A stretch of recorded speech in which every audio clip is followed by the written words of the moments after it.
Hi everybody, Scott Yoder here with Roofer Marketing 360, and Bobby Schell is one of the senior marketing executives who works with roofers at our company. And today we're going to talk a little bit about how to generate leads online for your roofing company and give you some good tips and strategies to get more lead generation. Bobby, let's go right into it. Most important tool for this really is the website design. What are some of the most fundamental things you have to have in place for a roofer to generate leads off of their website? Yeah, the most important factors of your website to get conversions in these roofing leads you're looking for is going to be the simplicity and the user experience of the site. So with all the devices nowadays, as soon as someone lands, if they're on mobile, they need your phone number. If they're on desktop, maybe hunting for multiple sources at home, your form should be discoverable. But also reviews, having those readily available, and just ease of use on the site, just simply making things quick and easy to find. Okay, so if somebody came in and they were thinking, hey, I want to have a really cool, fancy website design, you would probably tone them down on that a little and say, let's think a little bit more about the user experience and just make sure that they can understand what you do and reach out to you as easily as possible. Yeah, at times it is easy to get caught up with the design component, but we are designing this website for marketing, not necessarily to have certain colors or things away. So it's good to keep the marketing component in mind when designing and making all decisions based on that. What are the main ways that roofers generate leads off a website? Obviously phone calls. Any other ways that you can capture information? Yeah, so on the site to capture information, there's the phone calls. People can call in immediately. Form fill-outs. Some roofers will have live scheduling on there, but a lot of times it's just name, email, phone number, maybe some additional information like what specific job you need done. But outside of that, there's a lot of room for discoverability on Google as well in terms of retargeting people and bringing customers back that maybe did not convert the very first time. So people can just request an estimate, obviously. So requesting an estimate, have you found that it's useful for people to be able to provide information specifically about their roofing job, maybe even add some photos of their house or something like that? Does it go to that level? Sometimes when you add all these extra fields to the form, it can reduce the likeliness of a customer contacting you. So a lot of times, like the core info, name, email, phone number, and then from there, if it is necessary, maybe the address or some additional comments, maybe in one extra box. Okay, so you want to capture that lead. Yeah. Just get their name, get their contact information, and then have the chance to really work with them. Yeah, get their info as quick as possible on the site and then get them directly sent to our sales guys so they can close them. Okay, yeah, that makes a lot of sense.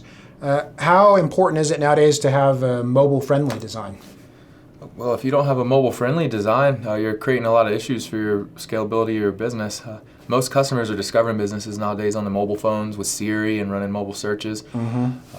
And a lot of times, if that first experience is not good, people may not come back and look at your business because obviously it was a bit of confusion and just not what they needed that first interaction.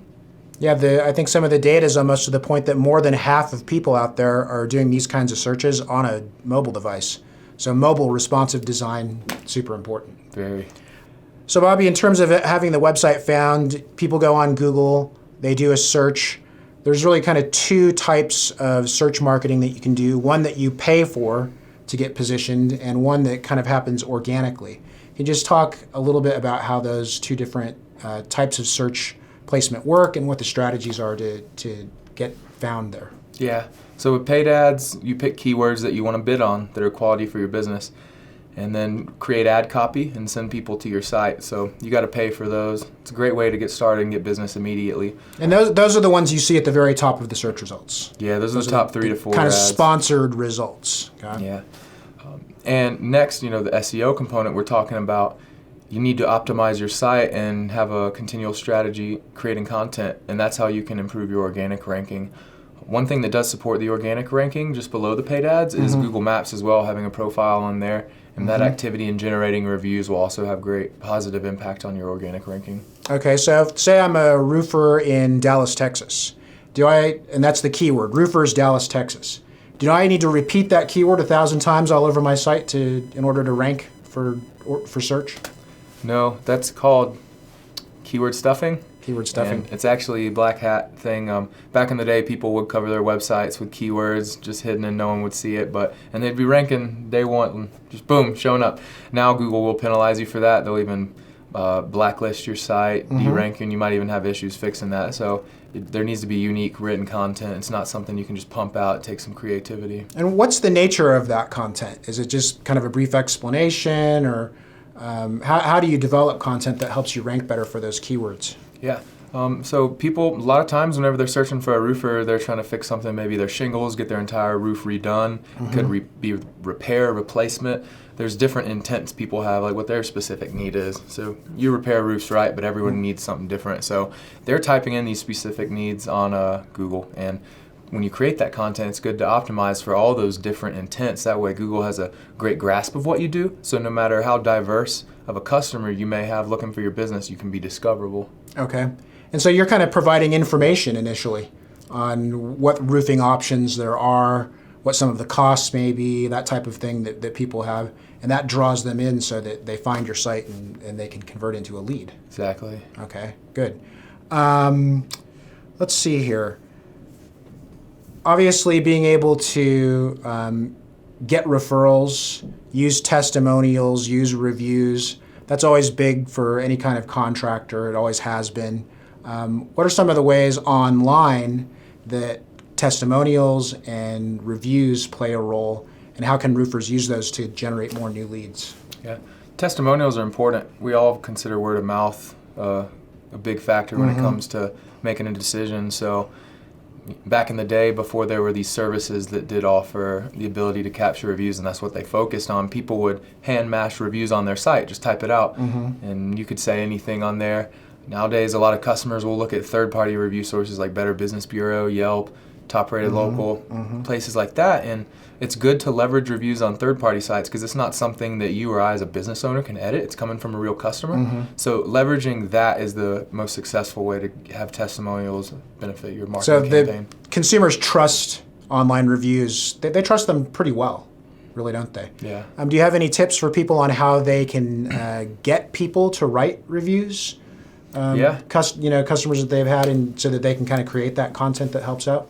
Yeah, typically if someone does not have an iPhone, they have a Gmail, and even a lot of iPhone users have Gmail, but most people can leave you a review on Google Maps as long as they have a Gmail. Beyond that, there are services and email marketing tactics you can use where, say 7 or 10 days after your job is completed, you could ask that person to leave you a review on one of those verified sources. That way you have some automation and you're always getting reviews and having fresh, up-to-date just proof of the legitimate business you are. Good. Yeah, those are good suggestions. So in the past, people did a lot of cold calling. Is cold calling necessary if you're doing all this online marketing nowadays? Cold calling should not be necessary. A lot of people do That's cold good call. news, because I hate people who cold call me. Yeah, there's surprisingly some marketing agencies are still cold calling. Like here at Marketing 360 and Madwire, we do not cold call. We only use Google paid ads and SEO to build our business.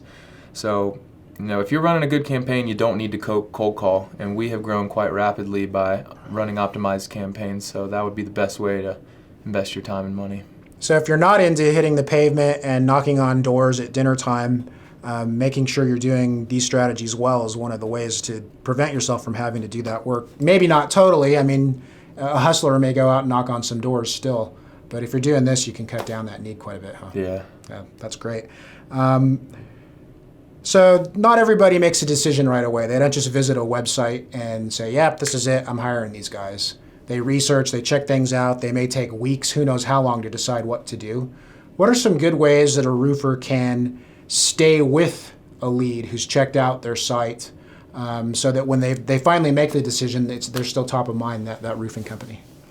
Yeah, retargeting is a powerful tool to use where anyone who comes to your site, you can now start tracking them and following them on the web. So if you've ever been shopping for, say, a pair of shoes or a bracelet for someone, that you might see that product follow you online. That's a form of retargeting. So essentially, they become aware and interact with you. Now that customer is followed by your business. And getting a roof done may be something that's getting done in the next 30 to 60 days, or it could be something that needs to be done right now. It's my baby's asleep and there's water leaking on her little head all night long. It's not good. So there's different retargeting tactics where you could have, say, a 7-day campaign where you want to be aggressive with your customer, or maybe there's a longer campaign where you do nurture them a little bit, keep them aware of you throughout that longer decision-making process. If you've captured an email, do you recommend much email marketing for follow-up as well? Yeah, absolutely. You know, a roof will last, 10 to 20 years, maybe longer. In Pensacola, Florida this last weekend, there were tornadoes and roofs got torn up, But with things like that happening, using a CRM, it's a customer relationship management, using a tool like that so you can always have profiles for your customers, keep logs and notes on your interactions. In a dire situation, say there's a storm, God forbid, now you can send a blast to maybe your last 200 customers or so and let them know, hey, thank you for being there. We want to give you something in this time of need. Thanks. But it's just one tactic to consider. Cool. And so obviously for roofers, say there is a weather event. There's a tornado, there's a huge hailstorm, and it's in a particular area. Going back to the paid search, can you target that area alone real heavily with ads where you know the need's really great? Yeah, absolutely. And there's some new features Google is actually allowing us to do as marketers where you can insert the weather dynamically into your ads based on how the weather is going, which is really cool. So it keeps your ads very relevant. Really? Yeah. That's amazing. So they're adding a lot of new tools where you can actually do that and just have dynamic things insert into your ads. So it's important to have that. Yeah, it's a really cool new feature they have. Yeah, that's great. What about social media, Facebook, Twitter? We hear a lot about that. Is that useful for roofers for marketing purposes? Yeah, I know you might not have someone tweet you as a roofer. It's a lot of kids and celebrities on there. But Facebook, for instance, a lot of customers will go directly to Facebook to field questions, to ask questions to a business where you can field those. But also Google+, which is a social media platform. That's incredibly important. Google's an 800-pound gorilla, and unless you play by their rules, you're not going to get the respect you deserve. So Facebook, Google+ is huge. Twitter is simply another source to utilize, so why not use it and get the benefit of it? But it's definitely not going to be the main driver of your business. Okay, interesting, good. Is a website a set and forget type of thing, or do you change it quite a bit?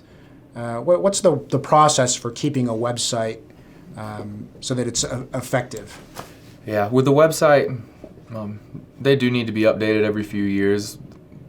The web is dynamically changing, but in terms of set it and forget it, I'd say no. You might not change it for a few months, but depending on the amount of traffic you get, you do want to make tweaks to your site so you can, like we said earlier, make your customers' experience better and improve the way they use your site. So that is very important.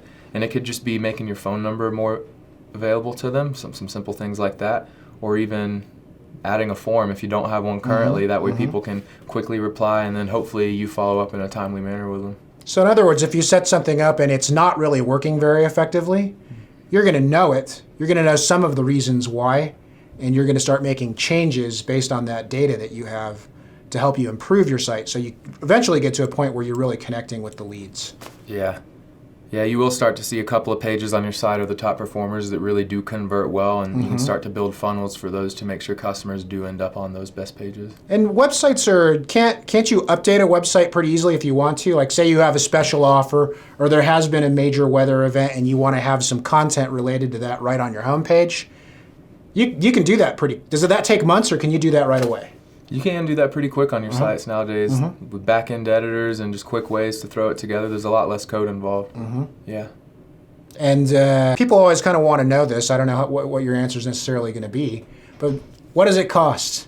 What is it going to cost me up front to get this going? What do I expect to have to spend on a monthly basis? Yeah. Well, there are different types of plans you can have. Depending on your vertical, some of the most expensive clicks could be a doctor or a lawyer. Those can be $50 to $75 up to $100 at times. For a roofer, typically the clicks are under $30. You can drive them down to the $6, $7, $8 range with optimization. But So just to clarify, that's the pay per click advertising we talked about before, the paid search advertising. Yeah, so paid advertising, the goal is to drive the clicks down over time. So at first you do need a decent amount of money. I wouldn't recommend a roofer to start with under $1,000. We can make it work. You might only be targeting one zip code, but you got to start somewhere. But ultimately, the more dollars you have, the more keywords you can target, and the quicker you can discover how your customers operate in your area. And then you can optimize out the bad and only run the good, and you can get results pretty quick with that approach. And then obviously, say like we talked about the weather event, there's a huge hailstorm somewhere, then you might want to funnel a lot of budget into a campaign for that area over that short period of time, just because that's where the opportunity is, huh? Yeah, absolutely. Whenever there's storms, it might be good to just have like a one-time aggressive campaign, because when something detrimental like that happens, people are taking action immediately, and there could be such a small window for you to capitalize on that. Exactly right. So that's when you got to get aggressive. Kind of overall, if there's a new roofing company getting all this together, how long before they can start to really expect to get some leads and generate significant results? Yeah. Nowadays, with all the options like call campaigns and how robust advertising is, you can get leads the same day, especially with call campaigns and mobile phones. So the same day, so you can really get right in front of people right away. Yeah, and that's one reason we always reiterate how important that mobile site experience is. So you can get leads immediately, but you can think of marketing like pumping a well, where you start pumping and it doesn't happen immediately, but once you get the momentum going, it's hard to stop it, and then you have a very sustainable, forward-moving business. Is all those things, that a really dialed-in paid search ranking from the organic and the Google Maps, having more referrals and testimonials, funneling back into your site, as all of that really comes together, that's when the well is really pumping it out. Yeah, I've worked with hundreds of businesses, and the most successful ones are where the marketing guy or gal can collaborate with the business owner, and they work together to communicate how the leads are going, how the phone calls are going, because you'll get a lot of phone calls. Not everyone's perfect. We got to learn about your customer and find out what's the best lead for you, right? But also beyond that, generating the reviews for your business, which is, it's like word of mouth. You know, you go talk to mom and she gives you the review. We need reviews. That way all the work that we're sending as marketers can be backed up by some factual information, so you can close deals quicker, shorten that buying cycle when people are doing their research, and get them in the door and serve them faster. Great. That's great stuff. Hey, there's some really good tips to get you started with online marketing and lead generation for your roofing company. Take a look at the Marketing 360 site, some of the tools that are available, and we'd love to hear from you. Hopefully we can help you out in the future. Bye, best of luck.